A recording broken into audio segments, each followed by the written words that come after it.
Hi friends, இன்னைக்கு நல்லா ஹெல்தியான சமையல் அகத்திக்கீரை தான் செஞ்சுருக்கேன். இது துளி கூட கசப்பு தெரியாமல் செஞ்சுருக்கேன். பிள்ளைங்க விரும்பி சாப்பிட்டாங்க. கீரை தான் அதிகமாக எல்லாருமே ஊற்றிக்கிட்டு சாப்பிட்டோம். புளிக்குழம்பு நேற்று வச்சதும் கொஞ்சம் இருந்தது. அபி மட்டும் புளிக்குழம்பு யூஸ் பண்ணிக்கிட்டாங்க. வேக வச்ச முட்டையும் அப்பளமும் தொட்டுக்கிறதுக்கு சாப்பிட்டோம்.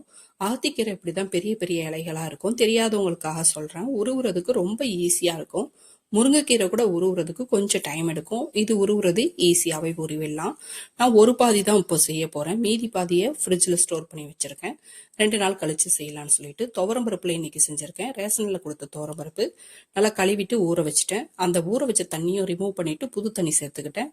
பூண்டு 6 பல்லு, ஒரு தக்காளி பழம் குட்டியா, ஒரு பல்லாரி வெங்காயம் கட் பண்ணி சேர்த்துட்டு காரம் இல்லாமல் 2 பச்சை மிளகாய் சேர்த்துக்கிட்டேன். கொஞ்சம் கல் உப்பு, கொஞ்சம் மல்லித்தூள், கொஞ்சம் மஞ்சள் தூள், கொஞ்சம் ஜீரகத்தூள், ஒரு பிஞ்சு மிளகுத்தூள், ஒரு பிஞ்சு பெருங்காயம் சேர்த்து 2 விசில் விட்டு நல்லா வேக வச்சு எடுத்துட்டேன். இப்போ பார்த்தீங்கன்னா அவ்வளோ அழகாக வெந்து மைய வந்திருக்கு. கரண்டியால் கலக்கும் போதே நல்லா வெந்துருச்சு. அதை வேற பாத்திரத்துக்கு மாற்றிட்டு அதே குக்கரை நல்லா கழுவிட்டு அதில் நெய் சேர்த்துக்கிறேன். நெய்யிலேயே தான் இன்னைக்கு கீரை செய்ய போகிறேன். ஒரே ஒரு காஞ்ச மிளகாவை தாளிச்சுக்கிறேன். அது பொரிஞ்சதும் 3 பல்லாரி வெங்காயம் குட்டி குட்டியாக கட் பண்ணியிருக்கேன்.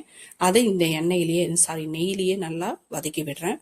கொஞ்சமாக உப்பு சேர்த்துக்கிறேன் வெங்காயத்துக்கு மட்டும்.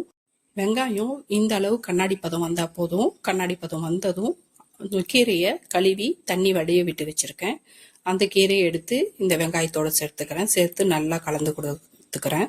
நெய்யிலேயே ஒரு 3 to 4 நிமிஷம் கலந்து கொடுத்துக்குவோம். போடும்போது அதிகமாக இருக்கும். இப்படி வணக்கி விடும்போது கீரையோட அளவு கம்மியாயிடும். இப்போ நல்லா 3 நிமிஷம் கலந்து கொடுத்தாச்சு. இதை திரும்ப பருப்பு இருக்கிற பாத்திரத்துக்கு மாற்றிக்கிறேன். மாற்றிட்டு இதுலேயே நல்லா வேக விடுறேன். அந்த குக்கர்லாம் அலசி ஊற்றின தண்ணிலாம் இருக்கும். எல்லாம் சேரும் போது கொஞ்சம் தண்ணி நமக்கு நிறையாவே கிடைக்கும். இப்போ கீரை வேகிறதுக்கு கொஞ்சமாக உப்பு சேர்த்துக்கிறேன். நல்லா கீரை வேகட்டும். இந்த கேப்பில் அரை மூடி தேங்காயில் பாதி தேங்காவை சின்ன சின்ன பீஸாக இது போல் கட் பண்ணிட்டு நல்லா மைய அரைச்சிக்கிறேன். கொஞ்சமாக தண்ணி சேர்த்து அரைச்சிக்கிறேன். நல்லா மைய அரைச்சி எடுத்துக்கிட்டேன். இப்போ பார்த்தா கீரை நல்லாவே வெந்து வந்துருந்துச்சு. கீரை வெந்ததுமே கீரை சீக்கிரமாகவே வெந்துடும். அதில் இந்த தேங்காவை நல்லா மிக்ஸ் பண்ணி விட்டுறேன். தேங்காய், இந்த வெங்காயம், பருப்பு இதெல்லாம் சேரும் போது இந்த கீரைக்குள்ள கசப்பு தன்மையே சுத்தமாக தெரியாது. நம்ம டேஸ்டாகவும் செஞ்சுருக்கோம், அதே சமயம் ஹெல்த்தியாகவே செஞ்சுருக்கோம். இதில் இதோட சத்துக்கள் எந்த வகையிலையும் அழியாது. நல்லாவே டேஸ்டாகவும் இருக்கும், ஹெல்த்தியாகவும் இருக்கும்.